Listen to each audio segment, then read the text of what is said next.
ready? All right, my name is Lieutenant Neville. I'm a chaplain candidate, currently attached to Joint Force Headquarters down here because I hope to be attached to you also. Maybe for the next 25, 30 years of my life, however, it lasts that long. So today's resiliency that we're going to talk about has to do with how we think. Now, resiliency, if it's been explained a million times, everybody has certain tendencies in this life, right? We all act and think in certain ways. Everybody has experienced depression. Everybody has experienced anxiety. Everybody's experienced fear. These are universal conditions for everybody. Every now and then, we may get caught in a rut. Every person gets in these ruts. It may have been while we were in 8th grade. It may have been when we graduated. It may have been when we were in the military. It could be anywhere in life, right? It could be with your relationships. It could be with your work. It could be anywhere. But every now and then, we get into ruts. Resiliency is help designed to get you out of ruts. Now, some people that are super duper high speed, they never fall into these traps because they know how to do these things very, very effectively, right? So the military said, well, not everybody knows all of these tricks. Let's teach some. So that's what resiliency is. They want every soldier to have these skills. You're not going to get it in a 30-minute presentation. Whatever I talk about today, you're going to have to practice, you're going to have to do. I simply can't diagram how to do a push-up and make you any stronger. It can't work that way. You're not going to get better at anything by listening to me.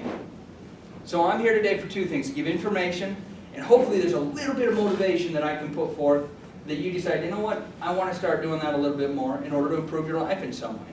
Either the way you behave, the way that you think, the way that you act and feel, so that you can have a different life than you currently have for wherever those rough patches are. What I'm talking about today may apply to you in many aspects of your life, and it may not apply to you directly. But even if it doesn't apply to you, it may apply to the guy or gal next to you, right? It may apply to your battle buddy. It may apply to your commanding officer, right? And it may be something a subordinate needs to hear, right? So if this doesn't apply directly to you, take good notes only so that you can help somebody else, because we want the entire force to be strong. So today we're going to talk about mental games. I've often wondered, I did a little bit of running back in my olden days, right? But when people run, there's a certain thing that happens when they start to breathe heavy and they start to run out of oxygen and the legs start to get sore. But in your mind you can say, keep going, keep going, keep going, right? You can focus on your task. You know that there's an end for your PT test. I just got to go the 2 miles, right? There's something that keeps you going. But then there's some guys that while they're running, they stop and walk. And they say, I have to catch my breath, right? Now everybody's out of breath. But this person's decided they can't keep going. They must stop for a moment. I wonder why that is. That quit factor that happens occasionally to all of us. Now think of a time when you had a project or a task at hand and you were a little bit distracted by it, right? You had a term paper that was due, but you really wanted to text that pretty girl, right? Or you had to do a few things off a honey-do list, but for crying out loud, it's like Division III school out of Idaho playing like Middle Avenue, Texas State Street Community College. Like, honey, I gotta watch the game. How am I supposed to take out the garbage when we've got, Middle Texas University State off of Maine playing a football game? Give me a break here, right? Well, there's many tasks that we have to do in life. Some things enter our mind, though, and they distract us from a task. We want to focus today on the mental part of it. How do we refocus on things? So, I want to know how you do it currently. What are some tricks that you use? So, roll again. You catch it, you get to throw it back at me, and I ain't going to move. If you don't catch it or it hits you, you got to answer the question, okay? All right, let's get it. What are some tricks you use right now? What do you do? Bounce back? Yeah.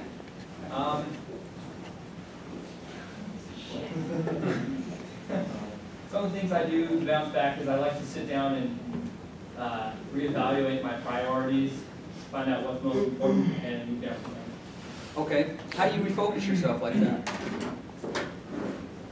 Usually, I sit down with somebody who is a lot more calm than I am at the moment and have them go through it with me. Okay, excellent. So you like to bounce the ideas off of somebody else and just kind of take a break from what you're doing and kind of resolve it on a side thing. Well, that's good. That's very good. I like that. Let's get that ball back here. Oh, who threw that? Let's see. Whoever threw it back to me, there's a pack of gum for you. Wrong person, but you got it. Pass that over. All right, so that's good. So talk to somebody else and get another way to think about it, or at least remove yourself from it so you can calm down, relax, and then get your energy back. All right, let's get somebody there. Whoever it's closest to, it wasn't caught, so you don't get to throw it back at me. You don't get to throw it back at me, you didn't catch it. All right, let's get it. Stahili, is that how you pronounce it? Sure. What do you do when you get into a task and something's in your mind, something interferes with it, like you got 3 other things going, you're having a hard time focusing? What do you do to get the energy back? What do you do to get the focus back? If I can, I like to take a break from it. If I'm out in the middle of it, go to the gym, go ride my dirt bike, clear my mind, and come back, and it's really not that bad afterwards. So it's a temporary condition for you then? Yeah. You realize you're stuck and you just need a break free, and that you'll be able to resume. Oh, perfect.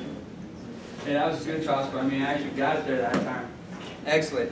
So one of the tips for mental agility, or this overcoming mental problems, is to take a break from your doing, right?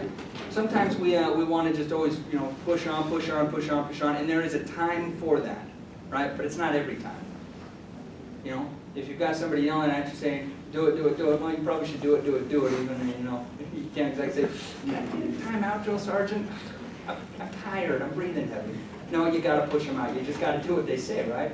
But then there's other times, like when you're at your job, where you really can step up, take a break, do something to recalibrate yourself, right? I think we even do this when we watch TV a little bit. You ever been really engaged in a show and then watch a commercial? What do you do? What do you do? Fast forward. You go fast forward, right? All right, I guess Netflix doesn't have commercials, and if you've got a TiVo or something, you fast forward it. For those of us that don't have it either, we're watching a show and there's a commercial. What do you do? Say it again. Doesn't have those products. Exactly. So you change the station, right? You try to watch something else that's entertaining until you can come back to it, right? You listen to talk radio, the last thing you want to do is hear another ad about how to buy gold because the price is going up and China's really investing in it or something, right? You don't want to hear that commercial. You want to hear music. You want to hear something else. You don't want that little bit. Well, you're doing that mental agility then. You're saying, I don't have to listen to this. I don't have to get stuck into something I don't want to listen to. I don't have to get stuck into something that's not going to be meaningful for me. I choose to change the channel. And I think that's exactly what we're doing when we do mental agility. So they got 4 different games that they want us to share here of things that you can do that are proven to recalibrate your mind. So that you can take just a 5-minute break from something and then get right back to your task. So I need 4 volunteers. I was talking partner. It was closest to Garrett, I think. I'm pretty sure he dodged out of the way there. So I need him up there. Get that ball. All right. Who's gonna get up here, Winder? All right, let's get one here. Yeah, he starts lobbying with that. I see what. Hey, Gordon, you caught it. Gordon, you caught it. Gee, I really need one more. I need one more. I already threw it. It's my favorite. I'll get somebody else. Come on now. Now you knew the rules. You knew the rules. Get on up here. You could have caught it and beat me with it. He'll throw it at me. All right, let's see what I got left here. Let's see, pack of gums. All right. The first thing we're going to have you do, we're going to count down from 1,000 in increments of 7. So you can be 1,000, and that would make you what? 993. And that would make you what? Not 988 is what you would be, and I would be 981. Okay, Which would make him 974, and then you're going to be 967. There you go. Okay. And that's how it goes. And then what would you be? I don't like counting down from 1,000. We can't keep track of it very well. All right, remember, you ever watch old movies, maybe some of these World War II, some Vietnam things, and they'd have guys in like a bunker or something, they'd be sitting around talking and they'd be comparing things, right? They would compare like, who the best baseball hitter, who the best hitter in baseball is, right? And they'd be talking back and forth and they'd say, no, this guy was the best, this guy was the best, this guy was the best, right? But what's really going on is they've got a little frostbite going on in their legs, a little gangrene, they've got a little pain, stomach pains, they're not able to do it. They've got this misery, this suck that they're embraced in, and they can't get away from it. Except for with their minds, they can. So they would start talking, and they'd say, oh no, Ted Williams is the best hitter of all time, hands down. No, Carl Yastrzemski, oh, he's the greatest hitter of all time. But guess what? They're not talking about their feet, they're not complaining about the weather, they're not worried about the enemy. For a moment, they're in a different place. That kind of mental agility, same thing here. Even if you suck at math, count back from 1,000 by sevens, you can eventually do it, you know. Even I can. I only taken 2 math classes in my whole life, I swear. 993, that would be 980, right? So you can do it. All right, that's one thing. So if you want to take just a few moments just to recalibrate yourself, you're in the middle of a task, it sucks, and your brain's not working anymore. The chemicals in your brain are just done functioning. And you're looking at it, you're like, I don't remember what I've read for the last 5 pages. And you go back and you're like, did I read that? Did I read that? And you're like, you really need to know the material. So you're going back and you're like, okay, I'm going to read until I comprehend something. And you don't comprehend like the last 5, 6 pages, 7 pages, and you're like, oh, screw it. You turn your book down. What are you going to do to recalibrate? Some guys will get up and do push-ups. Some people will chew on ice cubes. Some people will walk around. The mental part, though, is you're trying to get your mind to activate again so that you can accomplish your task. It's a form of mental agility. So there's another one here we're going to go over here. Okay, we're going to play an alphabet game. So, I trust you. Does anybody not know the alphabet? I can get a different volunteer if you don't know the alphabet. Easy way to unvolunteer for something. I don't know my alphabet, right? So, we're going to start with the letter A, and you have to name an actor with the letter A, either in the first name or in their second name, right? So you could say something like Alex Trebek. It starts with the name. Okay. And you can say something like Jason Bourne, because B for Bourne. Oh, right? so we can use characters also. You can use whatever you want. And you would say for the letter C, Charlie Sheen. Charlie Sheen, excellent. You would say? Daniel Glover. Daniel Glover, excellent. You would say for the letter E? Emma Watson's a good one. Okay, Emma Watson. What does she do? Harry Potter. E. So then you got an F.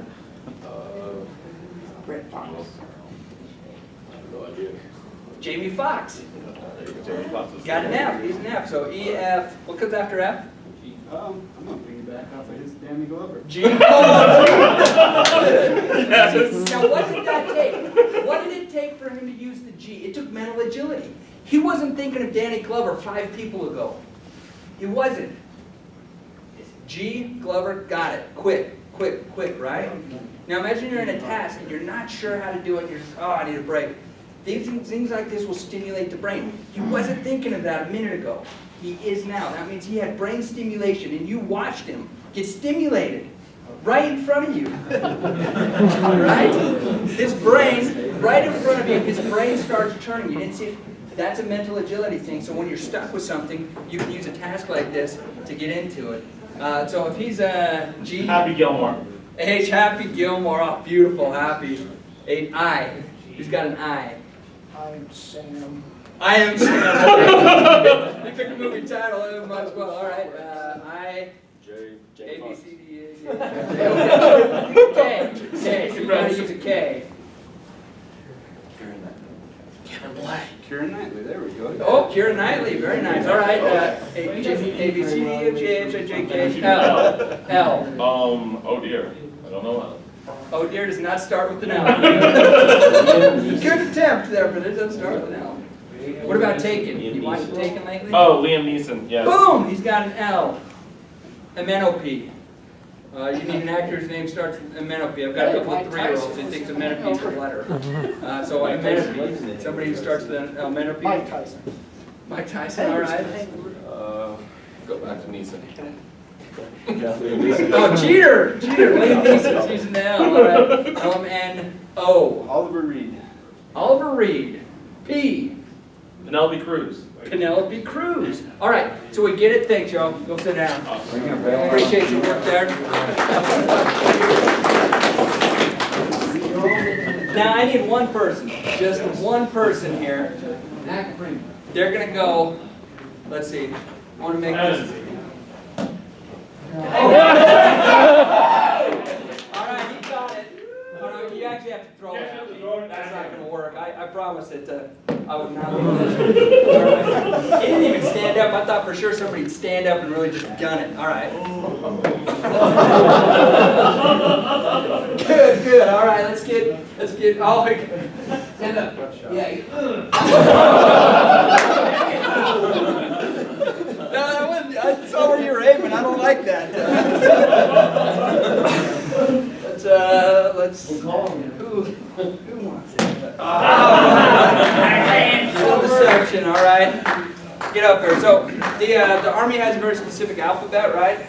A is for B is for Bananas. all right, I need you to go backwards. And we're going to time him. Let's see how fast he can do it. All right. So on your mark, it says start with the letter Z, go. Zulu. Yankee. Zulu's the first one. He said Zulu, he said Yankee. X-ray. X-ray. Leave him be, let him be. Write it down first.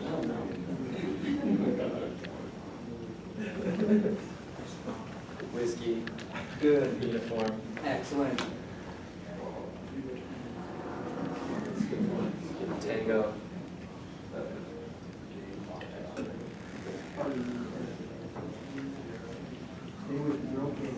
Sierra. November, Mike. Miss Romeo. Romeo, November, Mike. Just do the Oscar. Papa. Papa. You're going backwards. You're skipping a few. 1, 2, skip a few. Oscar, November, Mike. Lima. Kilo.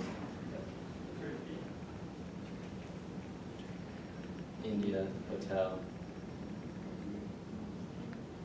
Echo. Delta. F and G. F and G. Golf, Hotel.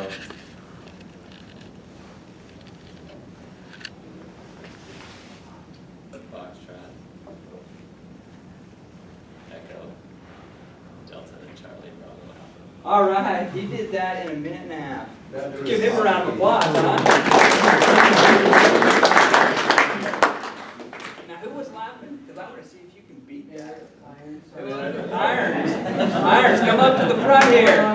Come on down. Let's see. Okay, no, I'm just kidding. That'd be real nice, though. Cool.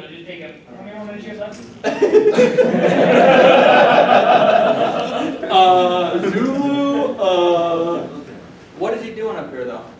Embarrassed. He's getting embarrassed. That's one thing, yeah. What else is he doing? Was that what did I miss here? Mental agility. He's having to work his brain a little bit, isn't he? He's having to think. Now, he knows all of the information, right? But it's just not something we do. I mean, who counts down from 1,000 by sevens? Hey, what'd you do last night? I counted down from 1,000. You should try it. It's a blast. Nobody does that. Who does the Army alphabet backwards? Who does that, right? But now you're learning a tactic for a moment. You're in the middle of a task, and you're struggling, and you realize you're struggling, but you really want to do the task. And so, as an effort to get better at the task that you're doing, you're using this for a short-term break to get your mind moving again, right? Some people do it before sporting events that they want to get in the right mood, right, or the right tempo for themselves, and they'll listen to music, right? That gets their brain going, right? It gets them directed towards the way they want to. Some people play a little air guitar, some people do other things, right? For some people, music can do this. It can provide a break. But sometimes music doesn't work, right? Sometimes the music isn't going to get the brain firing like it should. But mental agility games like this will, right? It's not just a trick to use on kids in the car so that they can find the letters of the alphabet on the billboards so they'll be quiet and stop poking each other, you know? Look at the, it's not just a game like that. The mental agility side of it is something you're learning.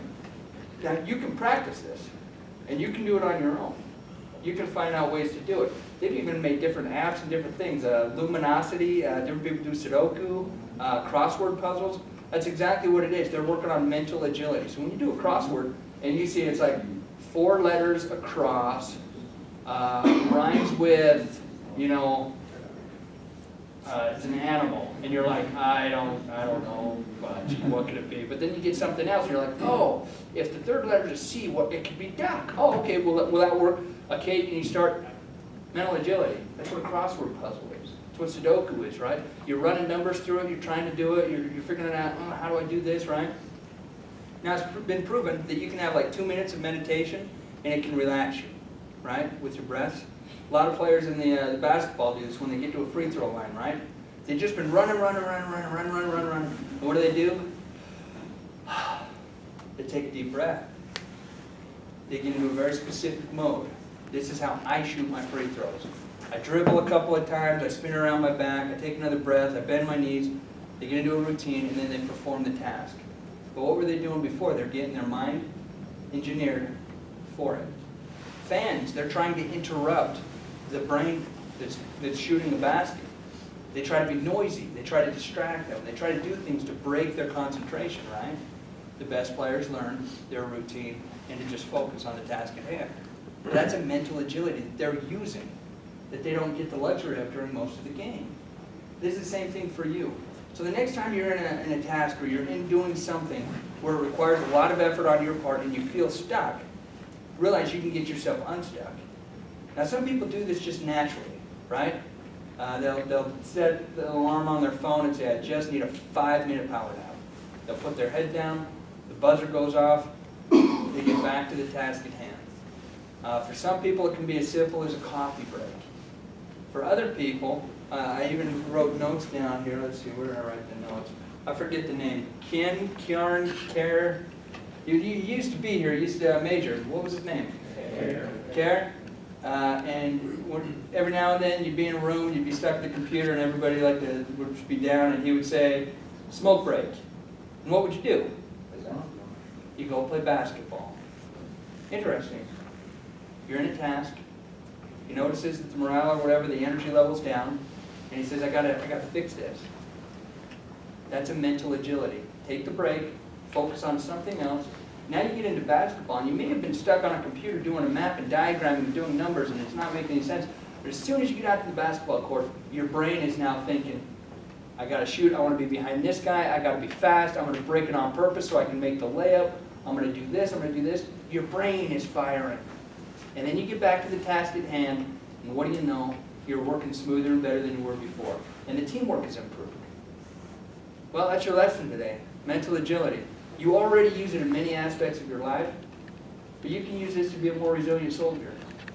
So the next time you're going through something hard, the next time you're struggling, the next time you want to do better than you're currently doing, take that 2-minute break, focus on something else, get the brain firing again, get it working, and then return to the task. I promise you results. It'll improve, it'll be helpful. And then once you find something that works for you, something that really works for you, you've done it 5, 6, 7, 8, 9 times, and you find consistent results with it, stick to it. And make sure that that's part of your daily life for whenever those stuck points come. Because we're soldiers. We're the best of the best of the best, sir, right? That's what we are. And that's what's expected of us. So that's your resiliency for today. Thanks. I'm done. Have a good day.